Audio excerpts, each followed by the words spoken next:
구독과 좋아요는 사랑입니다. 마태복음 말씀입니다. 마태복음 7장 13절에서 29절 말씀입니다. 오늘 말씀은 예수님께서 좁은 문으로 들어가라고 말씀하십니다. 이 말씀을 통해서 우리가 알 수 있는 몇 가지 내용이 있는데요. 첫째로 알 수 있는 것은 좁은 문으로 들어갑니다 라는 것입니다. 우리 13절 14절 말씀 다시 한번 같이 읽겠습니다. 시작. 좁은 문으로 들어가라. 멸망으로 인도하는 문은 크고 그 길이 넓어 그리로 들어가는 자가 많고 생명으로 인도하는 문은 좁고 길이 협착하여 찾는 자가 적음이라. 아멘. 좁고 협착하다는 말은 까다롭고 어렵다는 의미입니다. 예수님께서는 넓은 문과 좁은 문이 있음을 말씀하십니다. 예수님께서 공개적으로 복음을 전하셨음에도 불구하고 종교 지도자들은 예수님의 말을 듣고 따르지 않았습니다. 인정하지 않았습니다. 오히려 예수님을 공격하고 비난합니다. 예수님의 제자들도 환난을 받는 모습을 알 수 있습니다.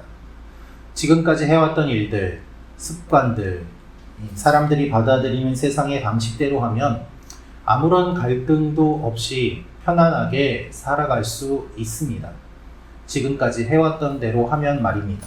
넓은 문인 것이죠. 그러나 그 문은 멸망으로 인도하는 문입니다. 예수님께서 굳이 이 땅에 오셔서 복음을 선포하신 이유는 생명의 문으로 인도하시기 위함입니다.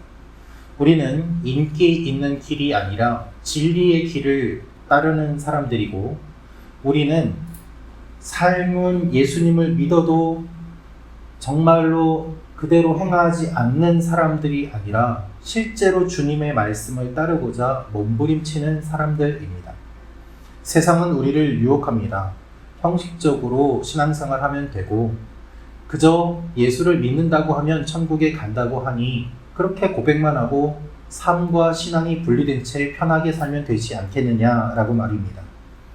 높은 지위에 오르면 많은 것을 가지면 어떤 어려움도 없을 것이라고 하고, 자신들과 타협하면 아무런 문제도 없을 것이라고 합니다.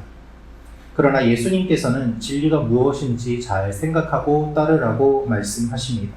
그 문이 좁은 문인 것입니다.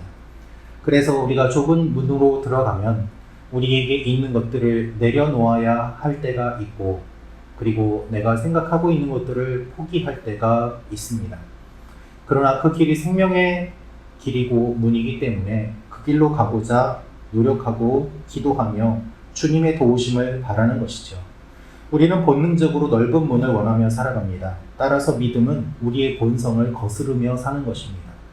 우리의 힘으로는 불가능합니다. 그래서 날마다 하나님의 도우심이 필요합니다. 오늘도 이 아침에 더 낮은 곳으로, 더 좁은 곳으로 들어가게 해달라고 기도하며 나아가는 여러분과 제가 되기를 원합니다. 우리가 생각지 못한 놀라운 일들이 하나님께서 인도하시는 가운데 일어날 것입니다. 두 번째로 기억할 것은 거짓 선지자들을 삼가야 합니다. 거짓 선지자들을 삼가야 합니다. 이 15절 16절 말씀 같이 읽겠습니다. 시작. 거짓 선지자들을 삼가라. 양의 옷을 입고 너희에게 나오나 속에는 노략질하는 일이라.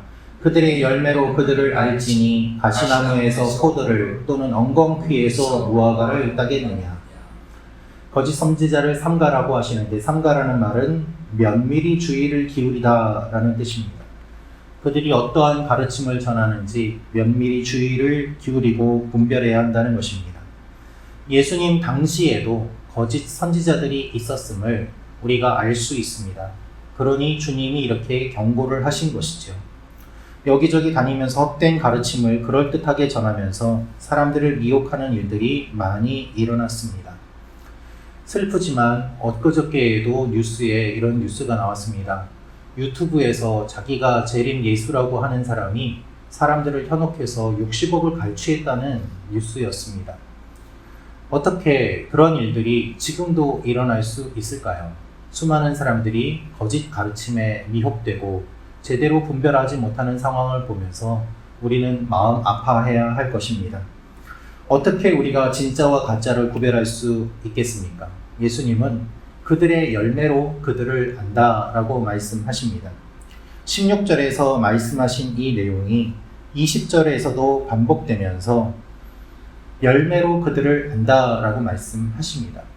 우리가 살아가는 시대는 거짓 선지자들이 많습니다. 다양한 플랫폼을 통해서 전 세계적으로 거짓 가르침을 전하는 사람들도 있습니다. 이러한 시대를 살아가는 우리가 더욱더 분별하며 하나님의 말씀 위에 굳게 서는 일들이 일어나야 할 것입니다.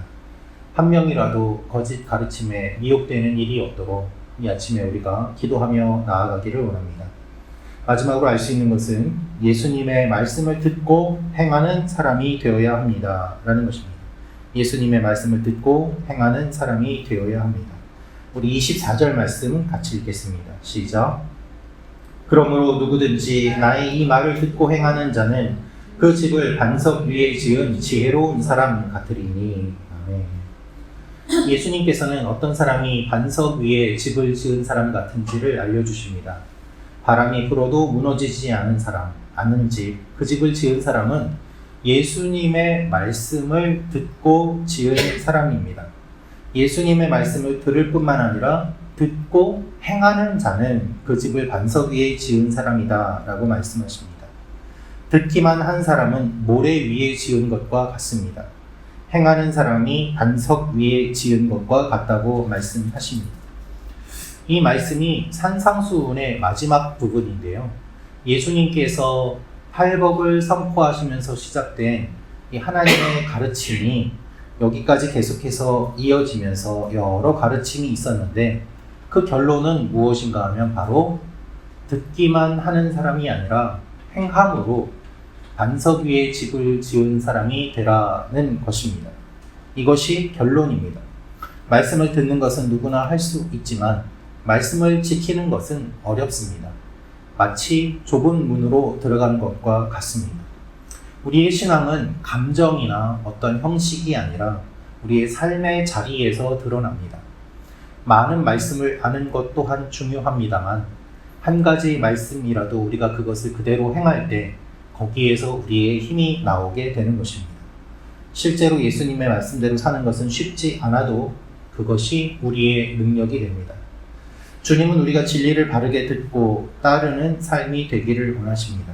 그래서 오늘 말씀에 주님의 이름으로 귀신을 내어쫓고 권능을 나타내도 예수님은 그들을 알지 못한다고 하십니다. 불법을 행하는 자들이라고 하십니다. 우리가 귀신을 내어쫓지 못해도 권능이 없는 것처럼 보여도 주님의 말씀을 듣고 행하기 위해 몸부림치며 살아간다면 그들이 반석 위에 집을 지은 지혜로운 사람이라고 주님 말씀하시고 그들을 통하여서 하나님의 생명이 흘러갈 것을 선포하십니다.